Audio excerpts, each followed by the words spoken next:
Oh, welcome, my sweet loves, to the DTFH Live, aka the day stream, or the stream of day, if you want to get specific about what this is. We've got a lot to talk about, my friends. A lot has been going on. For those of you who are into the night stream, I haven't been able to do the night stream lately because I'm moving my personal podcast studio to another zone, and that's not going to be ready until July. Not this one with Josh, of course, in the day, but what you've been watching the night stream from. Unfortunately, I can't move in until July, so we're going to be doing more of these day streams until that happens. Also, I've been on the road a ton. Thank you to all of you who came out to the shows in Asheville and Charlotte. That was super fun. I got some more shows coming up, just a few weeks away from heading to Nashville and the Wilbur in Boston. And as long as I'm plugging shit, why not tune in to another Mystery Boys tonight on YMH? It's a good one. We called Jeffrey Epstein. I'm not going to give any spoilers on that. And I don't know, maybe it is hanging out with Metzger. I don't know, maybe it's talking to some people online.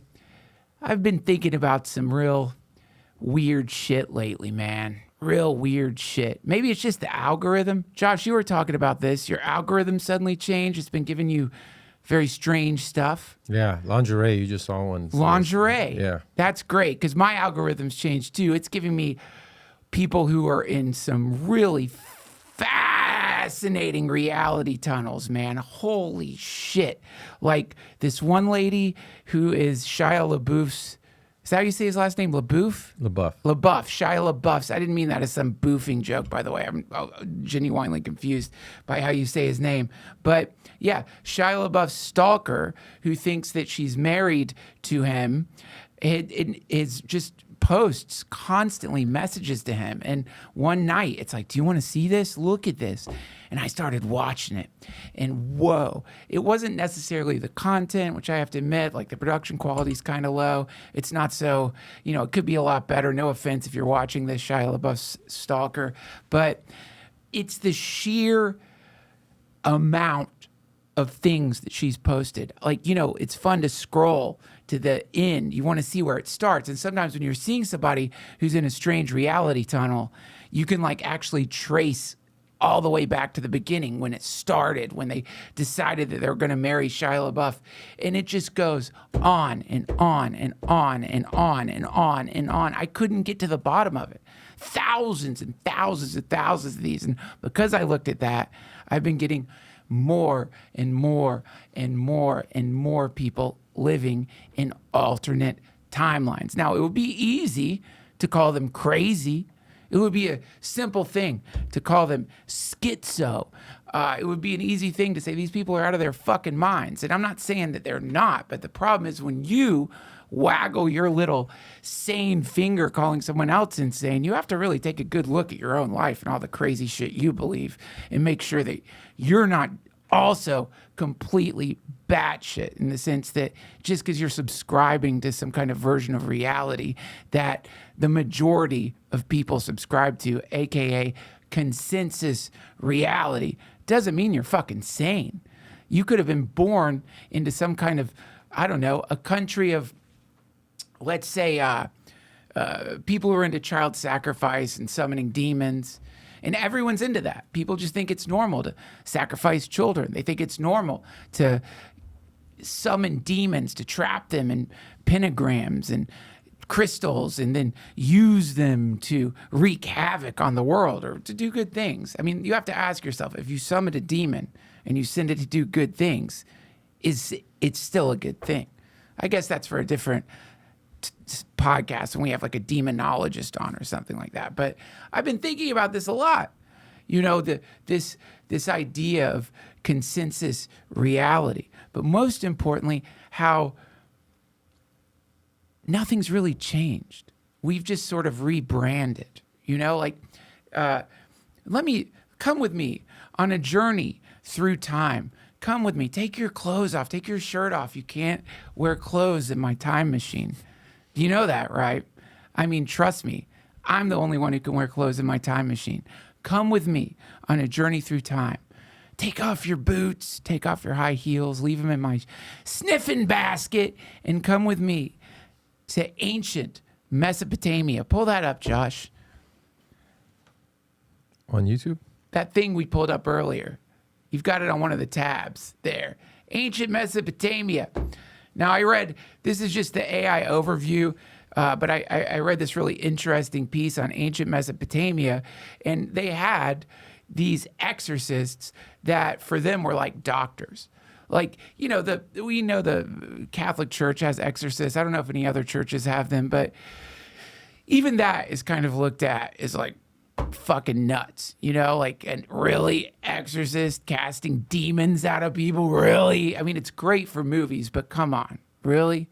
But back in ancient Mesopotamia, they didn't think of it as crazy. They thought of it as normal. Like, it was a normal thing to hire an exorcist known as an asipu. I don't know what that bindi thing over the S means. A shipu? And a shipu, is it a shish? A shipu. Ancient Mesopotamians protected themselves from curses and malevolent magic by hiring highly trained exorcist priests, a shipu, to perform complex ceremonies.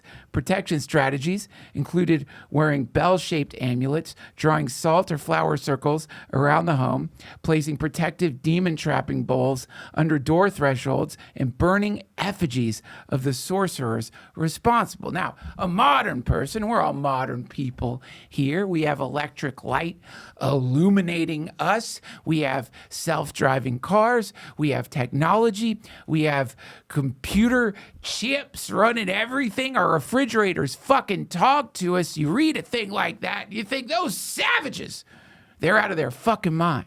But pull up, Josh, just an image of like a COVID mask. Remember this? Remember this? Have we all forgotten this? Remember this shit, guys? The phases of this. It was really interesting. You guys remember, like, when COVID hit, or we all forgotten that? You guys remember that, right? It was wild because we didn't know what the fuck it was. Everyone was scared, except for like some people are like, it's bullshit, don't believe it. And those people, God help them if they spoke out against the masks. Even like virologists, even Anthony Fauci, I think at first was saying, no, the mask isn't going to do shit. And even though like people understand like the size of a virus versus could easily flow in and out of a fucking mask. And as you know, I'm not going to go on some fucking Texas tirade against maskers. You want a fucking mask in the same way that if you want to put salt in a circle around you, do it. I don't know, maybe it fucking works, but my point is nothing's really changed that much. The form is changed. The form is changed, but the thing itself, using weird shit to protect yourself from invisible forces, has not really changed that much. It's a bit of a mind fuck, isn't it, when you think about that? Because you want to be rational. You don't want to imagine that you live in as strange and superstitious a world as the ancient Mesopotamians, who would like go to the temple and find an ashipu and say, I think a sorcerer has cast a dark spell on me. And they'd come to your fucking house and bury a bowl under your door and be like, you're going to be okay now. And then some other like fucked up shit would happen to you. And you'd be like, I think you buried the wrong bowl, man. My balls are still covered in festering boils. They're like, oh, yeah, sorry about that. We were confused about the sorcerer. We've got a ball boil sorcerer. It's a completely different, it's a boil bowl. I did a pox bowl, and it's like almost the same bowl, but it's different. And they would come and bury a new fucking bowl. And not just that. I mean, pull up that child sacrifice Wikipedia. There it is, yeah. I mean, we all know back in the old days, people used to do this for real. They would sacrifice fucking children. Look, there it is, the offering to Molech, putting a fucking baby into this fucked up lion statue thing. people standing around. Yeah!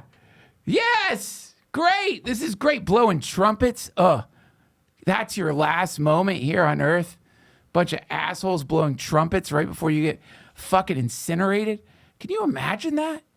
That is real. People used to do that. That is real. Now go back one more time. That is real. That is real. Israel. What? It's real. Now, let's see. Pre-Columbian cultures. Archaeologists have found the remains of more than 140 children who were sacrificed in Peru's northern coastal region. 140. The Aztecs are well known for their ritualistic human sacrifices, offering to God with the goal of restoring cosmological balance, while the demographic of people chosen, can you scroll up a little bit? Chosen to sacrifice remains unclear. It is hypothesized that this specific child sacrifice took place during the Great Drought and Famine of 1454 to 1457, furthering the theory that Aztecs utilized human sacrifice to placate the gods.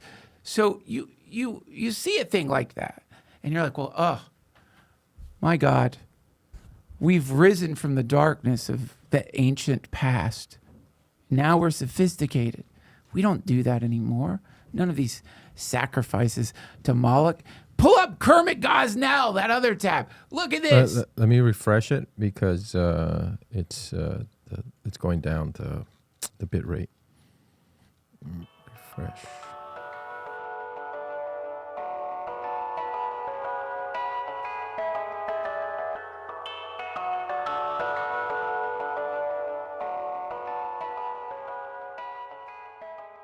This episode of the DTFH has been supported by Hims. You've probably heard me ramble on this podcast about getting on a GLP-1. I have diabetes, so I had to start taking it. And, you know, it's somehow controversial that there's this incredible medicine out there that if you take it, you lose weight. And it happened to me. It works. And it's amazing. I know that, like, the reason that I'm on it is because my stupid body is hanging on to sugar too much. And for some reason, there's people out there who say crazy things like, that's what it's for. No, this is some next level futuristic pre-singularity stuff that is like, by the way, I probably can't say a lot of stuff because it's like medical stuff that I can't back up. So let me just say none of this is in my Hims copy. Hims, I'm really sorry. I'll redo the ad if somehow this messes things up on another podcast. But, oh my God, this is me speaking from my own subjective personal experience with this stuff. It's not just like you lose weight. It's like my relationship with food is different. The thing that got me into type 2 diabetes, which is just wanting to shove food in my mouth all the time, it's just not, it's like, it reminds me of the way my kids eat. They just, when they're done. Dessert, they don't eat the whole thing if they don't want it. They just eat until they're full. Anyway, you could look up what this medicine does. It just works. That's the main thing. And honestly, losing weight was like a pleasant side effect. And it also got my blood sugar normal. It's a miracle. Okay, now I'll read the copy. I'm sorry, Hims. Enter Weight Loss by Hims. It's designed to support you in losing the weight and keeping it off. And Hims now offers access to an affordable range of FDA-approved GLP-1 medications, including the Wegovy pill. With Wegovy, Hims lose up to 20% more of your body weight when combined with diet and exercise.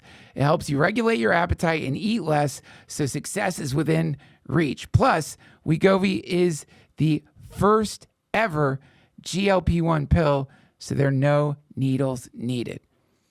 Through Hims, everything happens online. You'll connect with a licensed provider who will determine if treatment is right for you. If prescribed, your medication is delivered right to your door, no insurance necessary. And it doesn't stop there. Hims makes hitting your goals seamless by offering access to 24/7 messaging with your care team and in-app lifestyle and nutrition support like recipes, meal plans, fitness videos, sleep content, and more. Even better, with a range of affordable GLP-1 options, Hims makes it simple to find a weight loss approach that fits into your world and your wallet if eligible. You'll get a treatment plan personalized to you and unlimited dosage changes as needed. Are you ready to reach your goals? Visit hims.com/Duncan to get a personalized, affordable plan that gets you. That's HIMS.com/Duncan, hims.com/Duncan. Weight loss by Hims is not available in all 50 states. Wegovy is the registered trademark of Novo Nordisk AS. To get started and learn more, including important safety information, Wegovy clinical study information and restrictions, visit hims.com.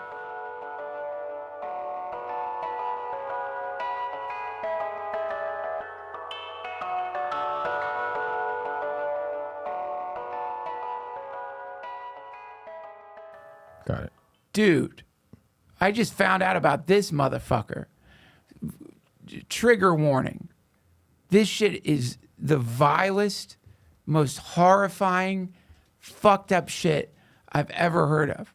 Kermit Gosnell was an American serial killer and abortion doctor. At his clinic in West Philadelphia, Gosnell provided illegal, late-term abortions, committed post-labor infanticide after many live births, and ran a prescription pill mill, which eventually attracted federal attention. So this dude here is the face of pure fucking evil. This guy somehow managed to make sacrifices to Moloch seem sophisticated. Like, this guy was, like, once the baby was born, was severing the baby's spinal cord. I think he's killed more people than any other serial killer, but I could be wrong about that. But this fucking Gosnell piece of shit, when they raided that place, it just smelled like rotting flesh. Did you heard of this guy? No. Because it was just, he's just tossing the dead babies in fucking bins, I guess, and not disposing of them. In a 2010 raid, authorities found the intact human remains of 47 fetuses and babies stored in bags in cartons. Scroll down a little bit, Josh. 21 felony counts of illegal late-term abortion and 211 counts of violating informed consent law. And so basically, like, I unfortunately did a deep dive on this shit, which I wish I didn't do. And he had some nurse who he was like training or grooming. And, she was like having reservations about killing babies. Like, a great person. What a great person. She's like, I don't know if you should be killing babies, Kermit. Hey, Dr. Gosnell, I don't know. I've got a weird feeling about this baby killing thing. And then she said that she's just sort of went numb to what was happening and was just fucking killing babies. They were taking babies and putting them in like bowls that had been born and just letting them die. This is fucking just happened, man. This is very recent. They tried to give him the death penalty, but also Karnamaya Mongar, an adult patient at the clinic, that's a wild name, who died following an abortion procedure. So, people were just going there and fucking dying. But he told this nurse who was having reservations, they're born poor, so they're already dead. He said that. Like, those words came out of this man's mouth, who was just getting these people fucking addicted to pills, killing their fucking babies. He was like a warlock. That's what a warlock does. Like a warlock, what is the difference between this guy and a warlock who moves into town, builds like a fucking dark citadel with like crows sitting at the top and wolves howling around it, and like it's the same thing. Nothing's changed. Here we have modern ritualistic child sacrifice to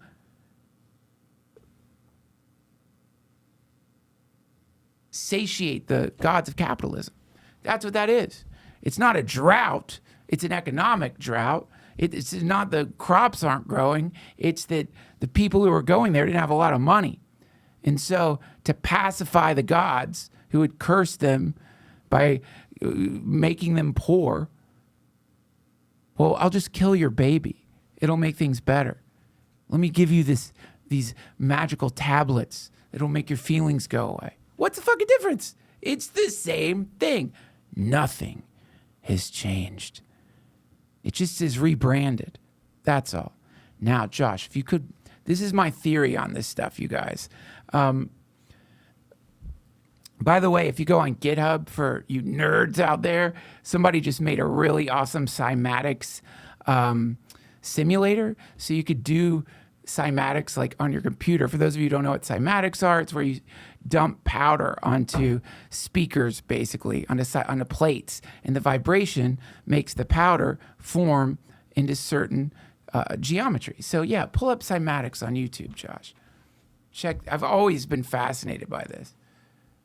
And don't do the audio on it.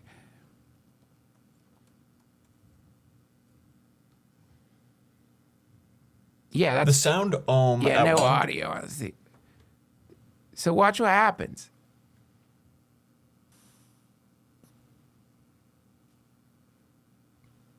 So when you run certain vibrations through powder, I don't know what the sludge he's pouring on there right now, but you know, honestly, what this video is that's actually liquefied fetal tissue from gosnells.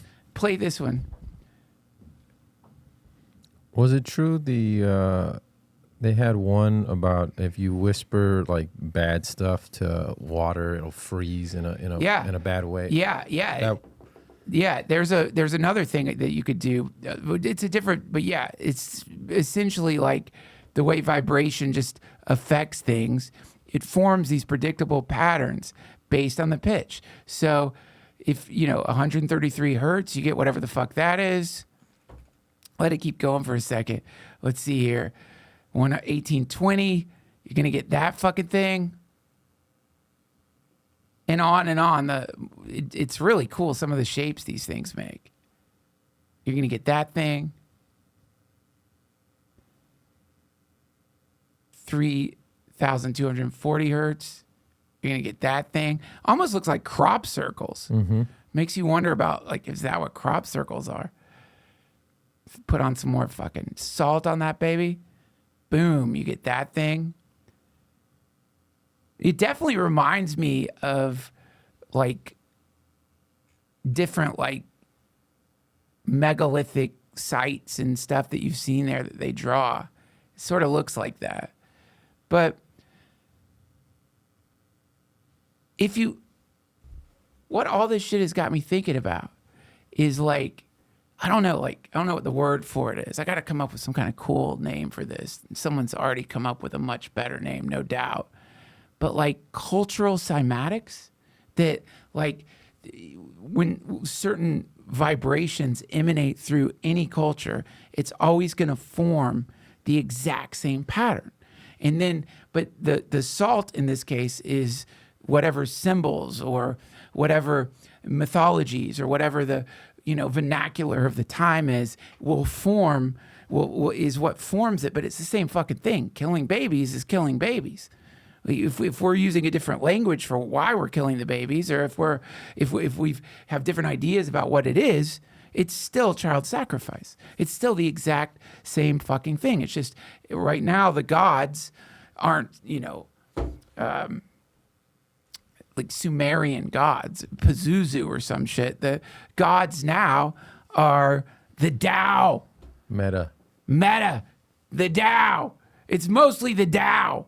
Like whenever you hear on the news when they like tell you, oh, the Dow Jones Industrial Average has dropped 3%, that is the same thing as saying Lord Narvoth of the Seventh Veil has become slightly angry at us. It's the same fucking thing. And so then you end up realizing, oh my God, I am living in ancient times and modern times at the same time. People in Mesopotamia, by the way, they weren't going around like, God, we're primitive pieces of shit, fucking out of our minds. They were like, this is some high-tech shit. Did you hear? They came up with a new bowl ritual. Like, it's way better. They made it more efficient. It came to them in a vision. The gods came and said, here, you got to like shit in the bowl before you bury it. And I know that's crazy, but bullshitting, it definitely throws shit back at exorcists. So this brings me to what I want to offer you guys. And by the way, I see someone in the chat right now talking about Lord Narvoth of the Seventh Veil being a scary guy. First of all, Lord Narvoth is all genders combined. He is actually a vagina with penises radiating out from the sides, and that rolls through the seventh veil. That's how he moves around. And so yeah, I guess scary to look at, but pretty fun to hang out with.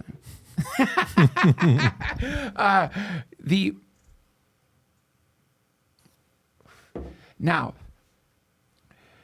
I want to offer you guys something now. Did we lose all our tabs, Josh? Mm-mm. Okay, so this is something that we're going to do now. And you don't have to participate if you don't want to. But you have to ask yourself, what other things are real that we imagine are from the ancient times? And one of those is curses. Are curses real? Josh, you're going to have to talk about this because I'm not a sports dude, unfortunately. But tell me about the Trump curse and the Knicks, whatever the fuck that is. So he was the very first president to ever go to NBA Finals, and they ended up losing. They won the other 3 out of the 4 games, and they said he put a bad vibe there, and that's why they lost. And in fact, when they showed him during the national anthem, the whole stadium started to boo Trump. And people were like, you set it off a weird atmosphere because everybody had to get patted down before they got in. That was a Knicks game? That was a Knicks game. Pull that up, by the way. For those of you who haven't seen this, let me go to Twitter. It just seems like our president. And he fell asleep at the end of the game. How do you fall asleep after an entire fucking arena 82. boos you? I still wouldn't be able to fall asleep after that. How do you fall asleep after that? This is the craziest shit ever. I mean, listen to this. Oh! That's the owner of the Knicks. Or Madison Square Garden, and then that's all bulletproof glass. It seems like it's too low. Okay, that's good. God, Jesus, the Secret Service guy is like, how do I deal with this? How do I deal with this? I can protect him from bullets, but how can I protect him from a broken heart? And then he passes out. He's pissed. Yeah, that was him asleep. Wow, he's really good at sleeping. It's an old guy thing. You can do it very easily. See? Wow. He's very good at that. Huh. He should talk about how good he is at that. That's hard to do. My head nods for it. Like, that shows some weird, like, neck powers.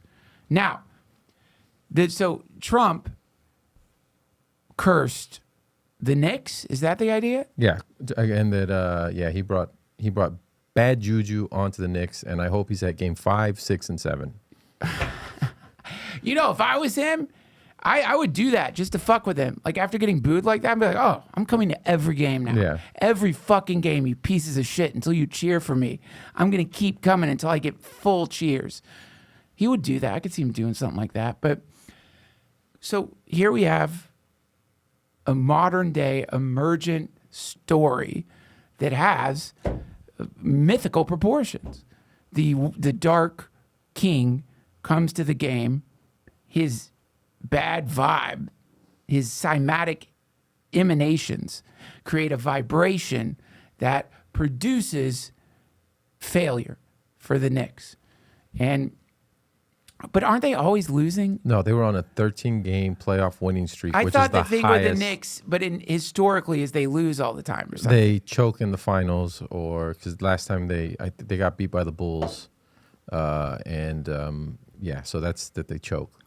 And like, if you become a Knicks fan, you're basically signing up for like the worst kind of pain. As I've just heard that from Knicks fans. They're like, don't do it. Like, don't get in. Yeah, it's frustrating for them. The last time they were in the finals was 1999 versus the Spurs, when their best player's father played for that team, and he was number 9. Now his son's playing against the Spurs 27 years later, and he's wearing the number 11.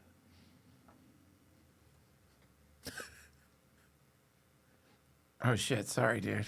Fucking fell asleep for a second. Well, anyway, curses. You know, you don't want to. I understand. Like, I do think the placebo effect is incredibly powerful. In fact, they say it's the most powerful effect in medicine. Like, you give somebody, a sugar pill and their fucking sickness goes away somehow. Maybe it gets their immune system to work, or who knows. There's accounts of people with like stage 4 cancer going to their doctor and it's gone. I think they're figuring out what that is now. It's like your immune system identifies it's bad and they're like, oh God, we didn't realize. And then they get rid of it. But the point is, you can induce that effect. But maybe there's something more than just the placebo effect, just because you believe it works. Who knows? But when it comes to curses, there's something I want to share with you. Years and years ago, when I was hanging out with some Satanists, I was curious. I asked them, like, well, how do you curse people? Because I thought that was what it was about. And they told me. They told me, I'm not going to share that here, but they did tell me, well, here's what you would do. And they said, don't do it. This is coming from fucking Satanists. They're like, don't curse. It's really bad, really risky, bad news all the way around. The bet, if you really want to, like, fuck somebody up, the only way, the best way, the most reliable way, and the least risky way to do that is to become happy and to have success. These are the things that will completely shake your enemies up more than any other fucking thing. Because anybody who's so low level and stupid and dumb that they are inordinately thinking about you in a negative way and actively trying to fuck up your life, they're the type of person who is obviously not working on their own lives. They're always on a downward trajectory. Anytime you meet anybody who's a vengeance person, notice their lives always going down. Always. Now, it might be a slow descent, it might be a fast descent, but vengeance-minded people, it never works out for them. Before I go on with what I'm going to give you, I'm giving you guys a gift. I'm going to help you with something today. I want you to pull up that Cape Fear poster of Josh. Little movie recommendation here. The new Cape Fear series, I think it's on Apple TV, is so fucking good. And I love Cape Fear. If you haven't seen the original movie, actually there's the original one's black and white, I believe, but the one with De Niro is so insanely good. It's one of my favorite movies. And so anytime you hear about this remake of your favorite fucking movie, you're filled with dread. You're filled with this growing sense that they're just going to ruin something. They're going to mess something up, something that didn't need to be duplicated.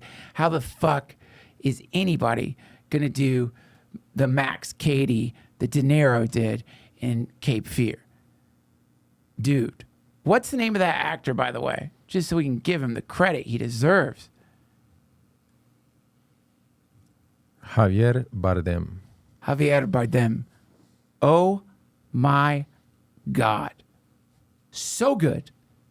And what he did is, instead of trying to, like, I'm not going to spoil it. I feel like I already spoiled it by showing you what he looks like, because the beginning kind of like keeps you in suspense. It's like they knew that everyone who loves Cape Fear was going to be completely worried about how are they going to redo De Niro's Max Cady? Is he gonna? Because the whole movie's hanging on this guy. Like he could really fuck it up. But what he did is he it's like a completely different Max Cady, and it's so good. It's just a different take on this. Essentially, like the Count of Monte Cristo. It's a modern day version of that, but told from anyway. I don't want to give too much away about it. It's just fucking good. But so this is a vengeance obsessed person. Basically, this is somebody who's out for revenge, and he is the very last person you would want hunting your ass down. He's also, maybe you could argue, a symbol of redemption and karma and justice, and it's just such a deep, good movie. But in general, when you're looking to get revenge on somebody, in general, when you're seeking to harm somebody, in general, you don't need to do that. Here's why. Number one,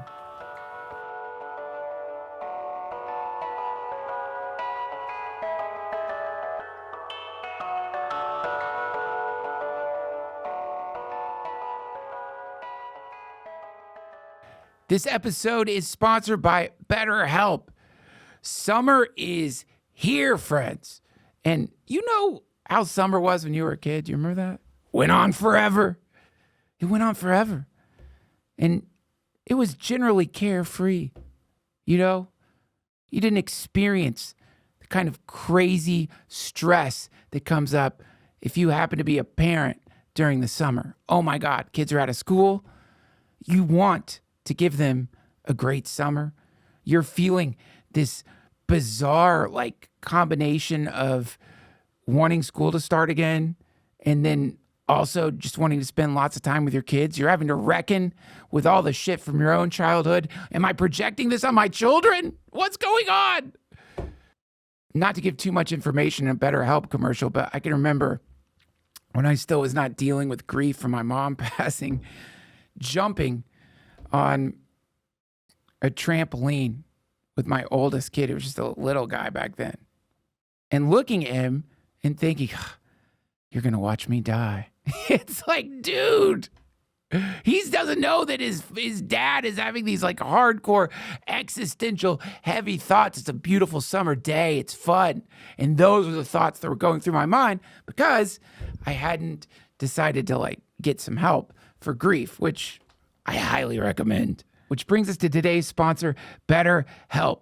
Therapy can help people better understand their needs, feel more confident, setting boundaries, and create a version of summer that actually feels good. Maybe there's a way to bounce on that trampoline without imagining your children burying you. With over 30,000 therapists, BetterHelp is the world's largest online therapy platform, having served over 6 million people globally. And it works with an average rating of 4.9 out of 5 for a live session based on over 1.7 million client reviews. BetterHelp does the initial matching work for you so you can focus on your therapy goals. A short questionnaire helps identify your needs and preferences, and their 12 plus years of experience and industry-leading match fulfillment rate means they typically get it right the first time. If you aren't happy with your match, switch to a different therapist at any time from their tailored recs. You don't have to say yes to everything this summer.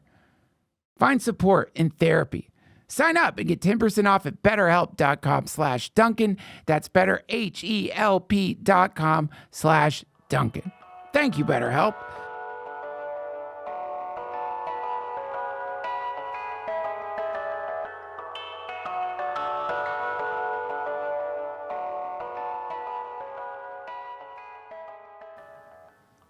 If somebody's like done you wrong, here's what you can count on. They're doing other people wrong on the regs. If they're doing something weird to you, they're doing weird shit to everybody. We're social animals. Once you start shitting all over the system, you're fucked. You're already fucked. So this is why anytime I get pissed off about something, I always do refer to the Bible. Of course I do, children. Vengeance is mine, saith the Lord. And another thing I refer to is something Miyamoto Musashi, the great samurai, said, which I've heard, one of my friends has told me, which is, if you live long enough, you will see the bodies of your enemies float down the river in front of you, which is true. Because if somebody's like fucking with you, they're fucking with other people. If somebody's doing fucked up things, they're hurting themselves. They're really fixated in the me, you paradigm. They think they're a them and you're a you, and they don't understand that by hurting people around you, you're hurting yourself. And this is like cancer. It's like it's a system, a part of a system that's hurting the system itself. And so what happens in the body, the immune system, once it catches on, it turns on the fucking thing. It attacks it. It destroys it on its own. You don't have to do anything at all.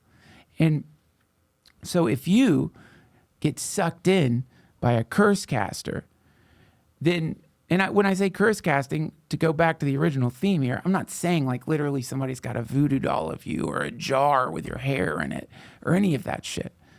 I'm just saying like somebody who seems to be consciously trying to disrupt your life in a negative way. And if you get sucked into that, ooh, watch out. You got to watch out because their curse is working. Now you're being pulled in an even more insidious way, which is you're like becoming them. They're changing you. They're puppeteering you. They're marionetting you. It's very deep, very dangerous. And so the reason these Satanists said not to curse, and I think in other magical traditions, though you could argue Satanism isn't a magical tradition, the general idea is what you put out, you get back times fill in the blank, depending on what stupid Instagram fucking feed witch that you're seeing is telling you. But it's true. What you put out, it magnifies back at you. It's an echo chamber. And so when you curse somebody, if we're looking at it from the purely superstitious, metaphysical window, you're connecting with them. It's a connection. It's a direct link. You're linking to them. Now, whether you're actually linking with them, I don't know. But mentally, you're connecting with them. You're bringing them into your mind all the time. You're thinking negative thoughts about them. And so you have now established a link with a person via your focus on them. And so this is a two-way street. This is the problem. It's a two-way street. Once you establish that connection of negativity, the moment the person you're cursing becomes aware of that, oh shit, oh my God, I'm being cursed, then now they can respond via that connection. That's the basic idea, which brings us to what I'm going to offer all of you, if you want it. Do you feel like some kind of curse has been placed upon you? My children, you are my children. Has somebody out there done something to you? Is somebody out there thinking about you in negative ways? Do you get a general ominous sense? A kind of tension pulling at your astral ass. Something's out there plucking the harp strings of your life, trying to play dissonant tones. Do you get that feeling? Well, today I'm going to offer you a chance. We can all do this together to remove whatever your curses may be. And the reason you never want to curse anybody is because the general method of removing curses is to send that fucker back. That's all you got to do. It's a connection. It's essentially a rubber band. You just let it go. It's going to hit somebody right in the fucking face. It's all you have to do. That's curse removal 101. Now, obviously, I'm no Mesopotamian trained exorcist. I'm a stoner who likes to read weird shit. But I think what we should all do now, and I can't play it, though I do want to. I guess you could cut it out, right, Josh? I can cut it out, but they might stop the stream. Let's roll the dice. Okay. You know, so now I present to you. You don't mind cutting it out, Josh? No. This is one of the great wizards of our time, William S. Burroughs. Wait, stop it. Go back to the beginning. Stop. This is William S. Burroughs doing a curse banishing ritual. All you have to do, if we all listen to this and focus on it together, we will form a kind of transient coven, and we will eliminate in this very moment all curses. And then after, you know what? After he reads it, I'll read it just to make sure we seal the deal. Go ahead and play it, Josh. Wow, that's so cool. Curse, go back. All right, and now read it. Pull up. Is there a way to pull up the text there? So if you want to read it with me, read it with me.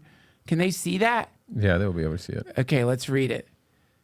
I won't be able to do near as good a job as William Burroughs, obviously.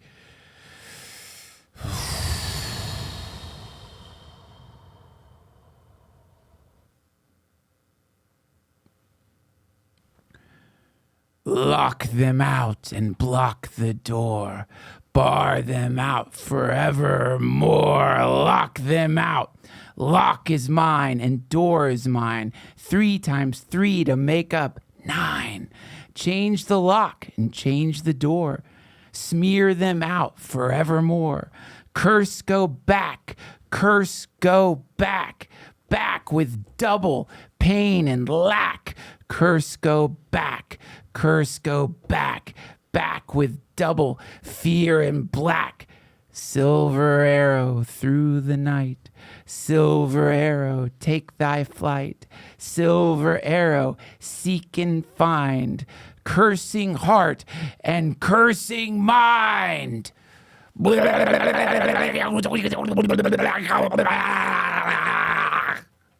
Don't you feel better?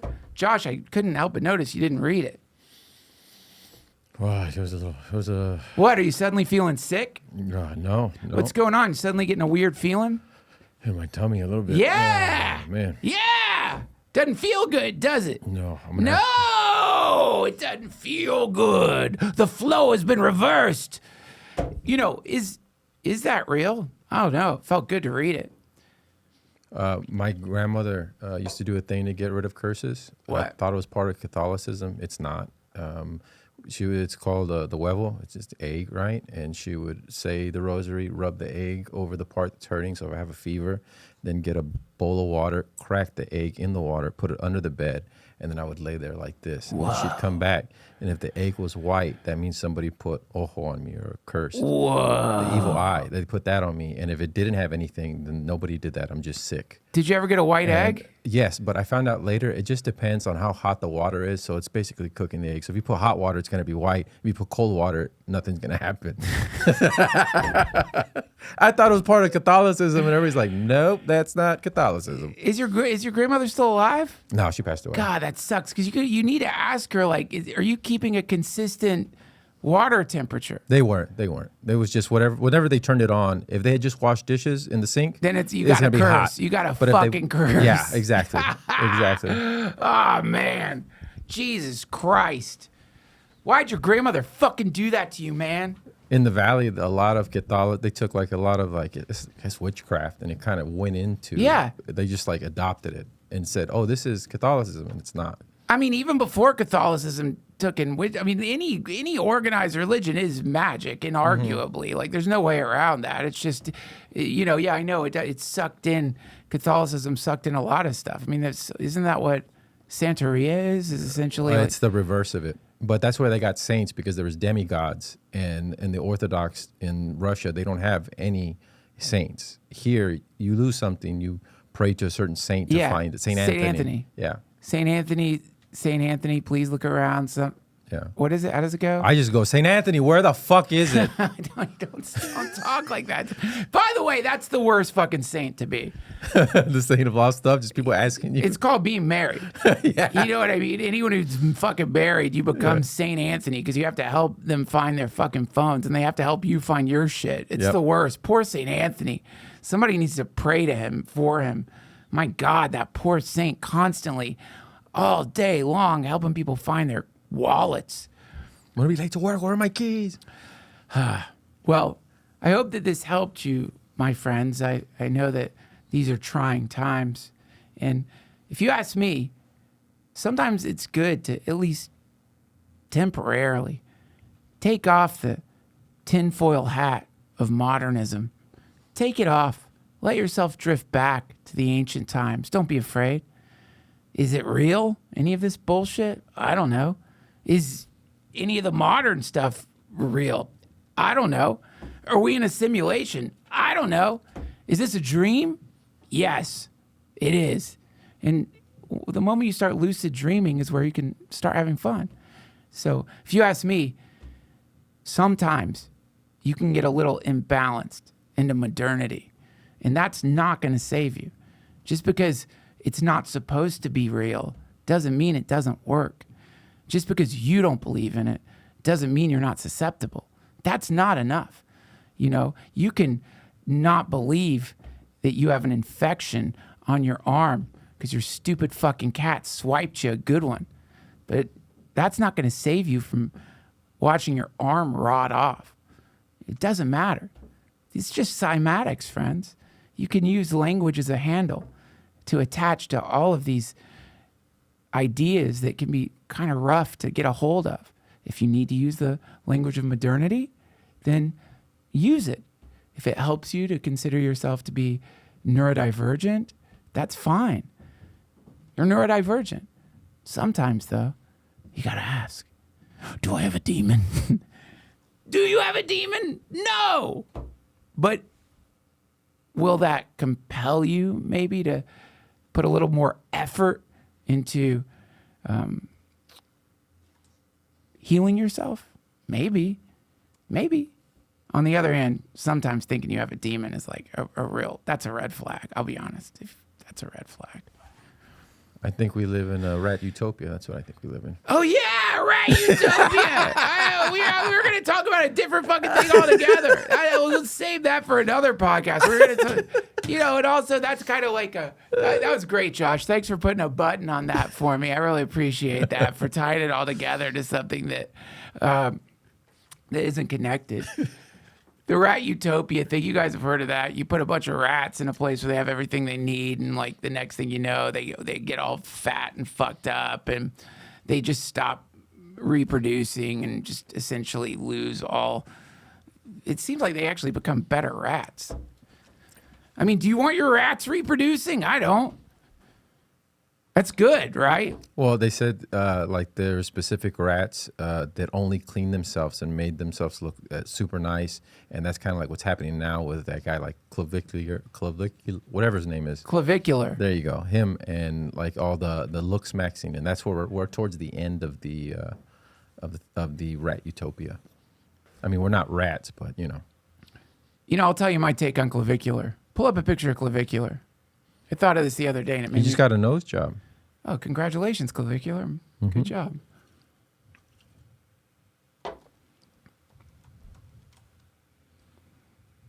There he is. Beautiful, beautiful man. There he is. Now, obviously this is like well-chewed and well-trod territory when it comes to streaming and yapping about shit. But I think I have a hot take on it that I haven't heard yet, and it's kind of sad. Because why do all of this? Like, why use a hammer to like reshape your face? Why fuck up your body? Like, or why pay tons of money to have your body changed? Why, Josh? Why do you think? Because people don't. We don't have the what's it called, purpose anymore. We don't feel like, well, what's this all for? So now it just becomes how I can look my best. That's the only thing I can do. That's the only thing I think I can control. That's good, but go deeper. They're gay? You're getting there, but go even deeper. They're really gay. Go even deeper. Go deeper, Josh. Come on. I could take it. Go deeper. Deeper. Albert is saying the ego. No, I know. This is what it is. It's so sad. They want to be touched. Oh. They want to be touched. Clavicular wants to be held. He wants to be loved. He wants to be touched. He wants somebody to hold him and love him and touch him. And he thinks the only way he can make that happen is by sledgehammering his fucking cheekbones. Do you know how sad that is? All of these people who are warping their bodies, you have to ask yourself, if they were living alone, like if they washed up on a desert island or something, are they going to be fucking trying to fix their face, regrow their hair, adjust their nose? No, there's nobody around. The bananas are still going to fall out of the fucking banana tree for them, regardless of how symmetrical their face is. People like Clavicular represent loneliness. They represent people who are like, they need someone to love them unconditionally and hold them and say, I love you, Clavicular. You're wonderful. You're beautiful. And so they're shattering their fucking bones to just feel someone's touch. That's all it is. Like you look at like the slop videos that come out about this dude who weirdly was thrust upon us, like suspiciously so. Mm-hmm. Like he became, whatever the invisible empire like throws to the fucking peasantry to yap about. Every month we get a new topic of discussion. And well, they had to replace that bald guy from or was it Romania? What was his name? What? Oh, Andrew Tate. Andrew Tate. He replaced Andrew Tate. Right. Yeah, he was the next in line. Yeah. It's just sort of like a testament to, I don't know, toxic masculinity, narcissism, streaming culture, I guess. I don't know. But the truth is, that guy just is desperately wanting someone to love him all the way. That's what he wants. It's all it is. It's so sad. And it's really sad because, like, all these people, anybody who's like just a malformed or culturally dissonant, if you just shrink them down to like babies, they're the cutest, sweetest things of all time. No one's ever looked at a baby and been like, I gotta give this baby a fucking nose job. You gotta get this baby's chin fixed. You just love the baby.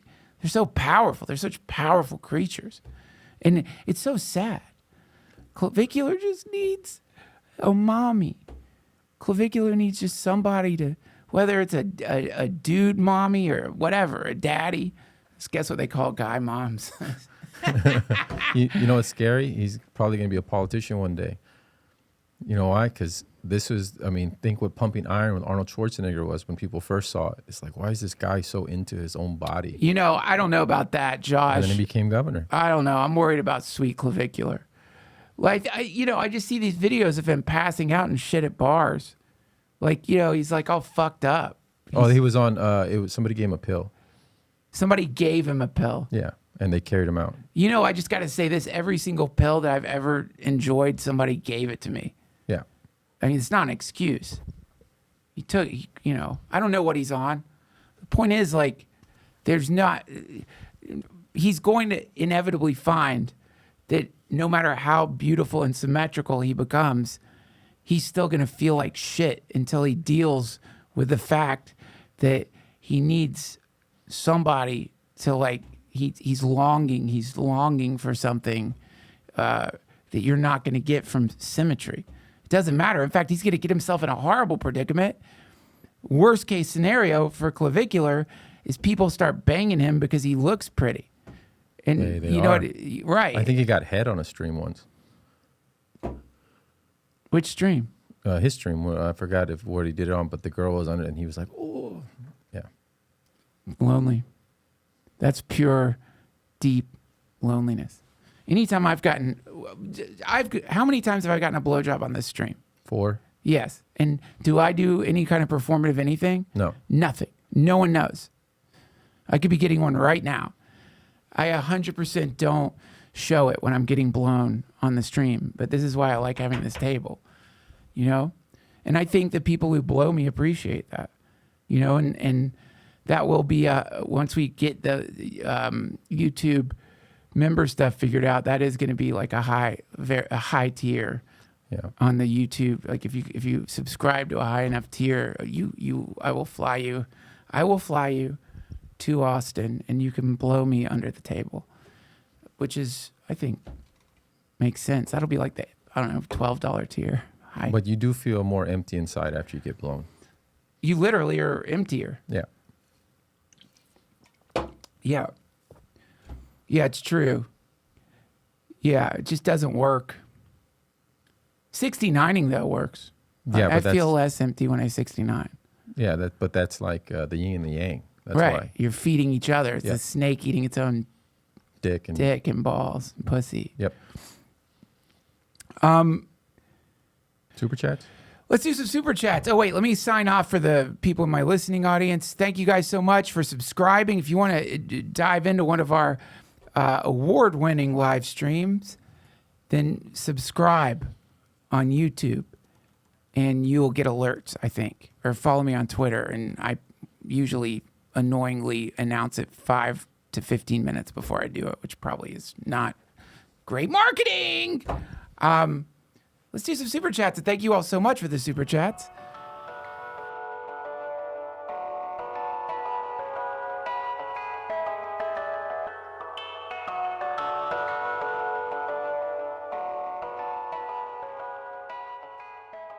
This episode of the DTFH is brought to you by my friends at Factor.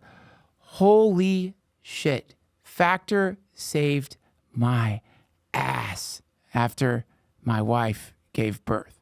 Because the thing is this, if once you give birth, it's not exactly like you're going to be making meals for yourself. Obviously, you can do that, but you're making meals out of your boobs for your baby. It becomes this old man's job to make meals, to make sure that my wife has all the pre-breast milk ingredients, aka food, and you want to give them healthy stuff. And wow, Factor was there for me. I ate a few of them, I'll be honest, but probably shouldn't have. I ate a few of them, a lot of them. I get it if you hear a Factor commercial and you hear that it's something that you put in the microwave and you have been wounded by garbage microwave food. So I get it. When they decided to support the DTFH some time back, I was skeptical myself. This is not what you're used to. If you've been buying shit from, I don't know, some grocery store that's got ice crystals in it. This is not what this is. These are all chef-prepared, fresh meals that they deliver right to your door. Like when I lived in LA, some of my fancy friends, they would have that. You go visit them and there would be these chef-prepared meals at their door. And you'd be like, wow, you're doing good. I would love that. Because who has time? Who has time to cook healthy meals for themselves? Or these days, even cook meals for themselves? So what a pleasant surprise to find out that there's a company, Factor, that you could subscribe to and you can enjoy really, really good food. For example, their spicy chicken and corn rice bowl. So good. I eat so many of those that I probably should have been given to my wife. I ate all of them. I think I ate all of them. It's the best though. I'm telling you, I know this sounds maybe a little too exuberant for an ad read, but it's it honestly was one of the huge allies I had while my wife was going through a postpartum or whatever you call exactly after you give birth. I mean, I didn't bring her a Factor meal right after she gave birth, but you know what I mean? The following weeks. God, sorry, Factor, that's a little clumsy. Maybe I should just read what you guys want me to read. Every meal is crafted with functional ingredients, lean proteins, colorful veggies, whole foods, and healthy fats.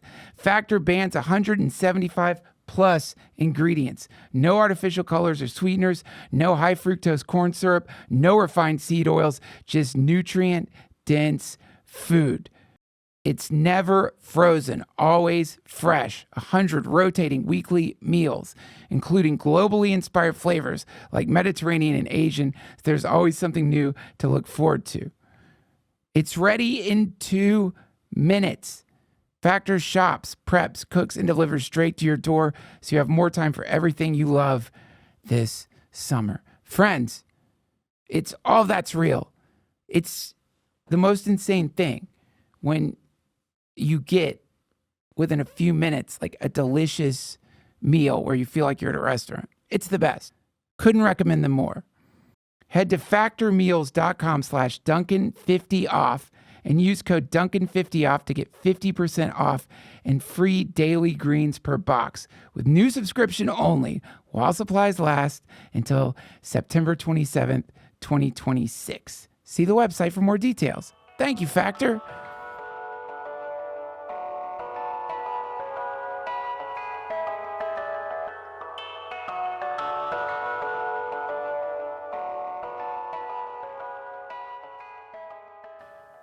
I wish you could do this in order. It is. It's this top one. His karma will offer him the opportunity to live all the lives of each soul that suffered impacted by his actions. I don't know what you're talking about. Are you talking about Trump? Anybody? All of us. I hope you're not talking about me. But it would be true. I mean, it's true for whoever you're talking about. I do think it is. I did think this the other day. I do. I really love Austin, man. People out here are fucking cool. And I was just going to buy nicotine pouches.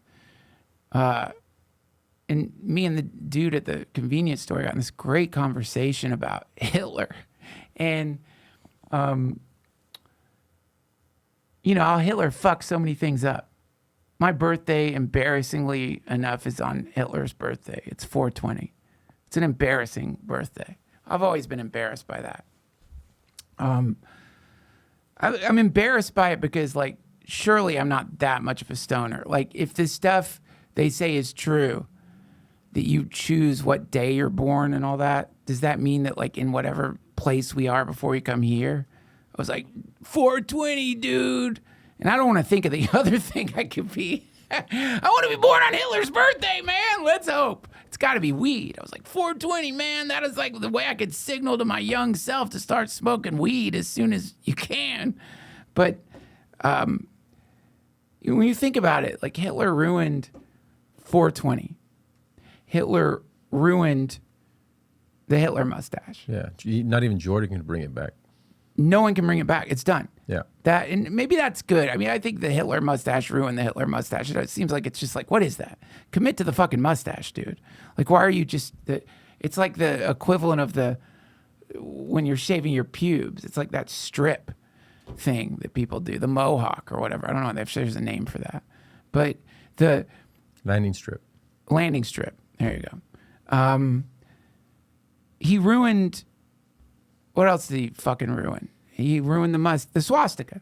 Fucking ruined the swastika. Perfectly cool symbol before he came around and shit on it. And Hitlered it up. It's all over India still. He didn't take it from them, but I remember going to India and it took a second to get used to seeing fucking swastikas everywhere. It really did. Hitler ruined... what else did he ruin, Josh? Thunderbolts? Those little... Oh, yeah. Yeah, he ruined Thunderbolts. He ruined Thunderbolts. He ruined... Go back to the chat. Maybe... What else did Hitler ruin, you guys? He fucked up Germany pretty bad. Yeah, he fucked up Germany. What else? What about name the good things that he did? You piece of shit. Fanta. Without the Nazis, there would not be orange grape Fanta. What? Yeah, because Coca-Cola stopped giving them whatever, and so they're like, well, we're going to make our own flavored drinks, and so they created Fanta. Dude, please pull that up. Yeah. Tell me that's not true. Tell me that Hitler didn't create Fanta. Well, not Hitler, but the Nazis.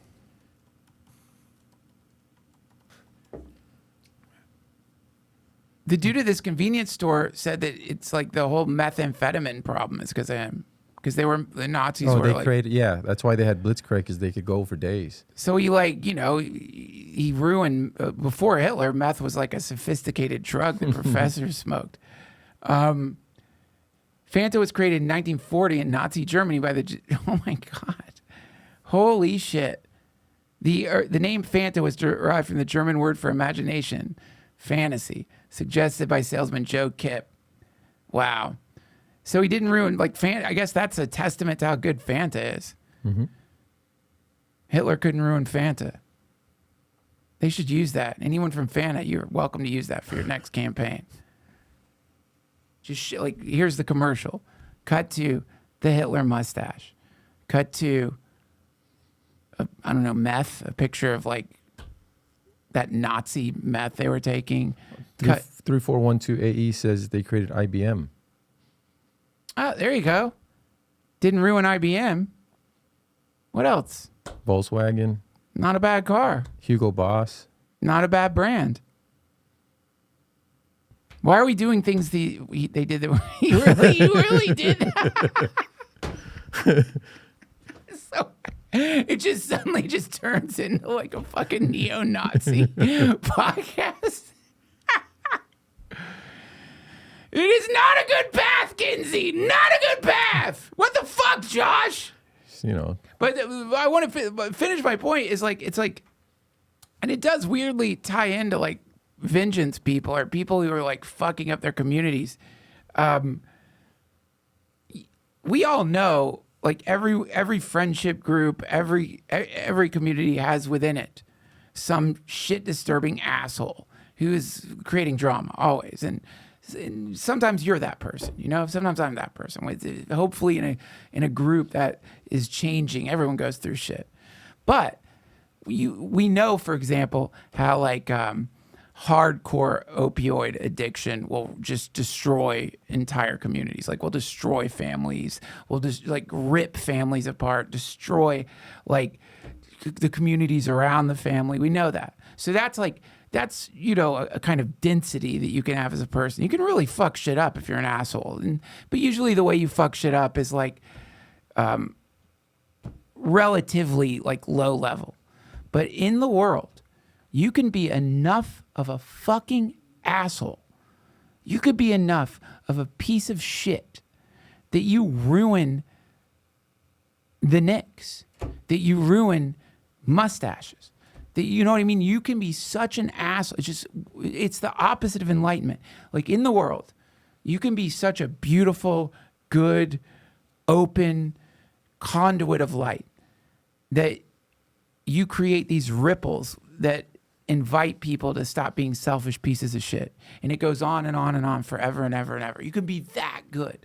But where there's one thing, its opposite is there too. You could be such a piece of fucking shit that long after you're dead, people are standing in front of the mirror, shaving, and they look at that little square underneath their nose, and they're like, damn, that looks good. That looks really good on me. I'm like, fuck, I can't do it because of Hitler. I got to shave that. Everybody's going to think I'm a Nazi. It is odd, though, right? Neo-Nazis don't do Hitler mustaches. No. Why? They shave their head. I know, but you would think that if you were really into Hitler, you would do his mustache. It's kind of hack. Fair enough. Yeah. One lady ruined, I mean, think about all the parents that didn't name their kid Karen after one Karen was a big enough asshole. Oh my God!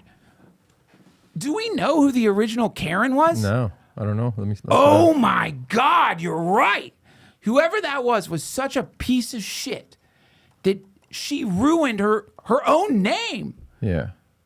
No, there is no single original. There has to be, though. There's a Karen haircut. Oh, wait. It's Dane Cook. Comedian Dane Cook used the name in a popular... is describing Karen as the one friend in every group that nobody likes because she's always a douchebag. Dane Cook. Wow. Dane Cook, people. Dane Cook originated the Karen. That's fascinating. That's like The Rock apparently is behind the Italian brain rot stuff. What's the Italian brain rot stuff? You guys know what that is, right? Italian brain rot. Like, your kids are too old for this shit. It's like, look up Italian brain rot. All right. It's just these like terms. I think 6-7 counts as Italian brain rot, but I could be wrong. The Italian brain rot universe is full of absurd, made-up characters with bizarre backstories. The names and audio are heavily stylized. They just say I don't know what it means. Like, that's part of being like older. Like, only kids understand this fully. But they say things like tralalero, tralala. Show them all. Ballerina cappuccina, tung sahur, bombardio crocodile, chimpanzini bananini. I think The Rock was like doesn't speak Italian. I saw him talking about this, and he said some of these words, and then it just I don't know. Get out. It's bad. This is like opening the Necronomicon. You shouldn't even look at it. Like it's not for us. It's the forbidden zone for adults. Don't go there. We shouldn't toy with it. Let's keep doing the super chats. Thanks for the super chat. Hi, John. Thanks for the super chat. Thought, prayer, meditation is quantum technology. Cymatics is an artifact within the macro. Wow, see, I knew someone smarter than me would chime in. Cymatics is an artifact within the macroscopic realm that illustrates the function of consciousness upon our perspective of reality. You know, John, it's so weird. Let me just show you something. What happened to my notebook, Josh? Oh, there it is. I could open this. This is my journal. It's where I keep all my ideas, write stuff down. And I wrote exactly that like 2 hours ago, exactly like that. And I was like, I should say that on the podcast. And then I'm like, you know what? I'll just try to like simplify it a little bit, but that's brilliant. Yeah. The function of consciousness upon our perspective of reality. Yeah. Have you heard of language affecting our reality? Like they asked Spanish-speaking people to, they saw the same thing as English-speaking people, and English people saw the outcome, and Spanish people saw the reason it happened. Wow, cool. And so we, through our language, forget the reason of why stuff happens. Yeah. We just remember what happened. Yeah. The end. Yeah, because like our language is like a market language. Yeah, like, so does that mean we're much more easily manipulated? Yeah, probably. Yeah. I mean, isn't that the idea? Like, you know, it's all fucking P.T. Barnum over here in the West. Gladiator, what happened to going to Philly? I went to Philly. I was at Helium in Philly. I love that club. I was there, Gladiator 2222. Another sign that I need to get a little better at marketing. If you could name a fan's baby, what would it be? Oh, alpaca. I'm so honored that you would ask me that. And I'm not going to answer that because this is, you know, I'll tell you, naming a child is so fun. And it can be, you know, interesting. Because, you know, two people have to agree on the name, depending on, like, where you're at.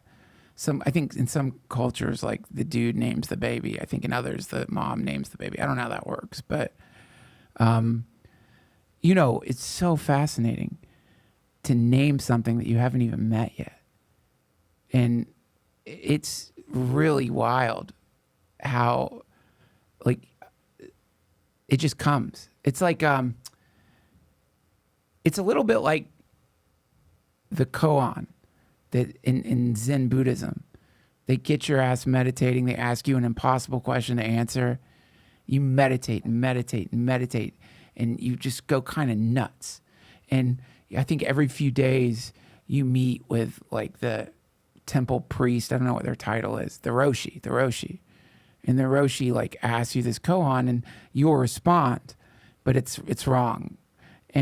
But then you go so insane that spontaneously the answer will pop out of your mouth. And there's like books of these koans with the answer. Like it's always the same answer somehow. That's naming a child. It will just come. But I'm not going to, I can't get involved there, friend. I think moms name the baby and dads give them the nicknames. Yeah. Yeah, that makes sense. Yeah, because my wife named our kids Isaiah, Zoe, and Xavier. And I call them Isa, Zozo, and Zeze. That's cool. Yeah. Yeah. Yeah. Sounds weird at the HEB, though. Isa, Zozo, Zeze. And people are like, what the fuck? It sounds like you're counting. It sounds like counting in another language. Yeah. It sounds like it's like you're like some kind of kung fu master is telling you like katas to get into or something. Yeah. Isak, Zozo, Sensei. That's cool. Occubage says, have fun at Costco later. Fuck that. Fuck that, Occubage. Oh my God. That is truly a weight that my wonderful wife carries for us. She does the cost. She makes fun of me when I go to Costco with her. Because I just don't, like you, it's like if you haven't been to Costco regularly, there's rules. There's things that don't make sense. There's a Costco culture. There's things you can do wrong. You get lost. You buy an air fryer. You buy a knife set. You're going to buy some kind of sharpening stone. You're going to buy a TV long before you start doing grocery shopping. And like it's crazy. We'll walk out of Costco. You went in there to buy like a week's worth of groceries. You'll walk out with like a full prepper set, fishing lures. You're not going to go fishing, a golf club, 3 blenders, some kind of coffee filters, a video game set. It gets you. Hooded sweatshirt. Duncan, what did Alex Jones smell like? Asking for a friend. No discernible odor. Did you smell anything? I didn't smell anything, Josh. No discernible odor. Nothing. Sorry. Wish I could give you something a little more juicy, but nothing. No cologne, nothing. And we got a good sniff. Yeah. I mean, he's kind enough to let us. We're like, please, I know this is weird, but we would love to just like breathe in your essence. And he's like, no problem, go ahead. It's fine, you two, go on in there. And it's like, just embraced us. I felt like a child in his arms. You cried. Yeah.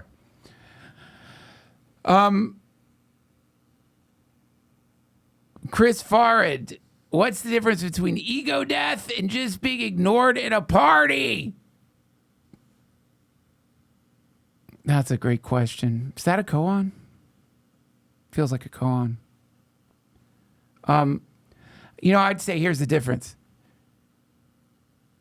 To be ignored at a party, you have to have a you that's being ignored. You have to be aware of like a you. There's a you that could be ignored. You're fixating on this little imaginary friend you call yourself. Your little doll isn't getting the attention it wants. You're worried about your doll. Do people like my doll? Is my doll an asshole?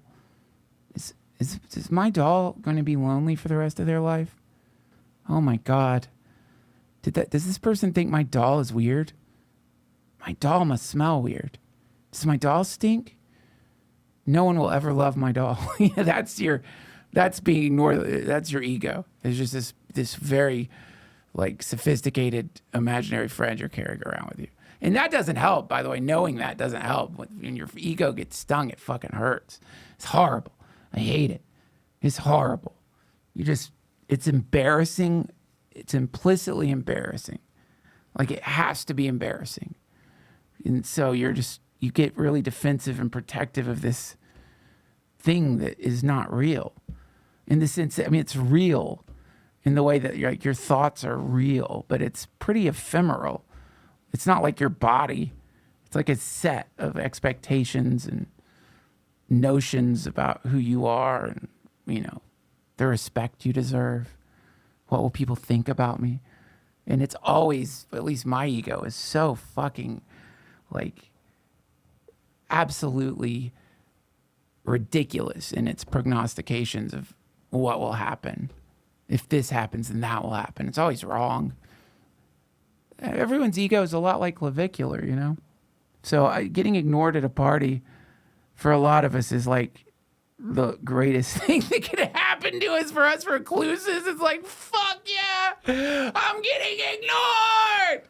This is amazing. If you have social anxiety, getting ignored at a party can be nice, except your social anxiety is going to make you think you offended somebody. But yeah, I'd say that's the difference. Have you ever done the Japanese ego test?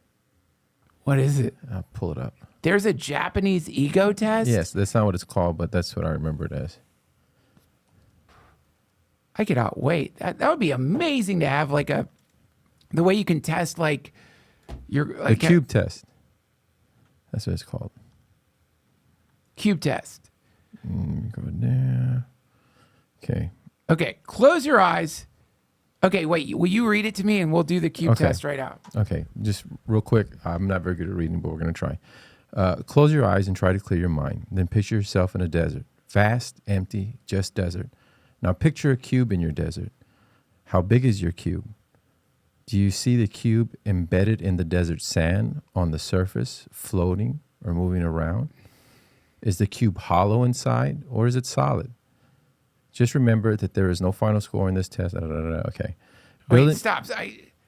First of all, I don't like that they're telling me what the fucking... there's so many ways a cube could be. So, already it's just like, who the fuck do you think you are telling me about my cube? I'll decide my own fucking cube, you piece of shit. This is ridiculous. I could have done a much better cube test. Cube ego test. Okay. Building on your image, your desert, your cube, a ladder appears again. Describe it. Where is the ladder in respect to the cube? Above, below, against, in the cube. Is the ladder old, new, long, short? What is the ladder made out of? As you look at the ladder, a horse now appears. What the fuck? Please describe for me what you see. How about I don't? Is in respect to the cube, tell me where you see the horse. I don't respect that cube. Close or far? Is the horse standing still or moving around? If he's moving, which way is he moving? Okay. What does the horse... How long is this thing? It's a few more questions. What is it? Oh, shit, it's a lot.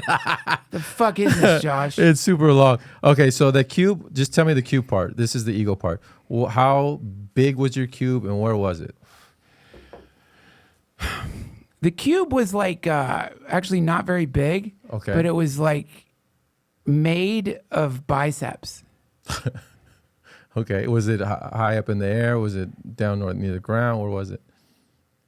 It was like near the ground. Then you're grounded and you have a small ego. What about the biceps? That doesn't tell me anything about that. Yeah. Or maybe it does later on. But yeah, it's pretty long. I did this test. My wife did it for me. She was laughing because she goes, think of a cube. And I said, think of Independence Day when the spaceship is coming through and covers the whole sky. That's what I told her. And she was like, that's your ego. And I was like, fuck.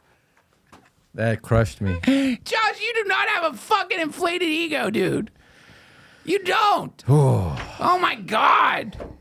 I have an inflated ego about having an inflated ego. Yeah, well, that's where it gets that. That exactly is it. That's the recursion. This is the problem. Is like it's a house of mirrors. It's one of those infinity mirrors. Anytime you become self-reflective or fixated on even the idea of the ego, then it just produces like, well, you don't want an ego, you want ego death or whatever the fuck that even is.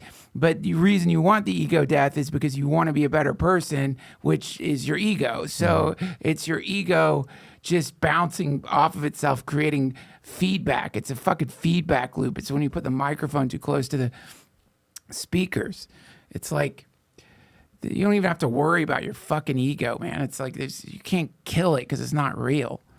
It's like, you know what I mean? It's like killing a Smurf. They're not real. Well, isn't your ego your shadow size? They're not real. But let me just say this because I'm going to catch shit for that. I don't think Smurfs are real.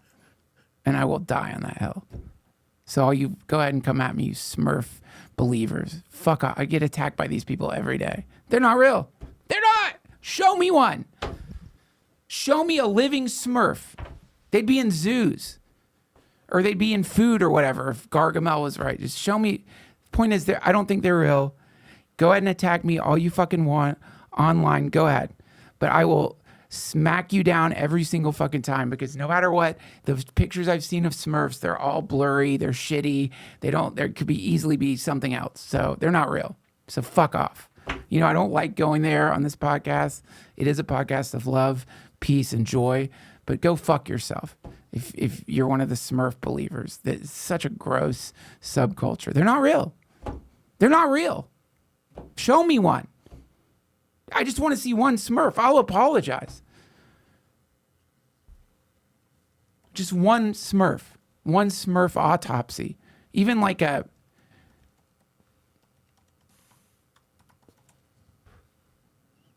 What were the Smurfs? The Smurfs were not based on a specific singular real life event or person. Josh, why did you look that up? Because I saw an Instagram reel a long time ago that said that it was a specific type of person that they were portraying. So I was trying to see what that was. You're just almost about to become a Smurf. That's how it starts. That's like the way in. And then the next thing you know, you start believing in them. Thanks for the donation, Mab. Let's go back to the chat real quick, Josh. And John, I'll make sure to buy those flower seeds. Thank you. Wait, what? I missed that. Yeah. John, this one's for Josh. Please spend this $5 wisely at Trader Joe's on a lovely pack of fair traded, organic, free range, non-GMO sunflower seeds. Thank you. Yeah, Josh, you better fucking do that. I want to see those seeds the next time I come in here. You guys, this has been a joy. I love streaming with you, and I love you. I had a guest scheduled, by the way. I do want to get back to interviewing people, though I'm really enjoying these. But I also like interviewing people. It's just, I've had the last couple of guests just hasn't worked out. I better get out of here. Head over to the Mystery Boys preview room, guys. Start a conversation there. This one's a good one. In fact, it could really change the world. I'm not going to spoil it, but it does make me, I don't know. It does some of the stuff that we uncovered in this Mystery Boys is, I don't know. I don't know what's going to happen to us.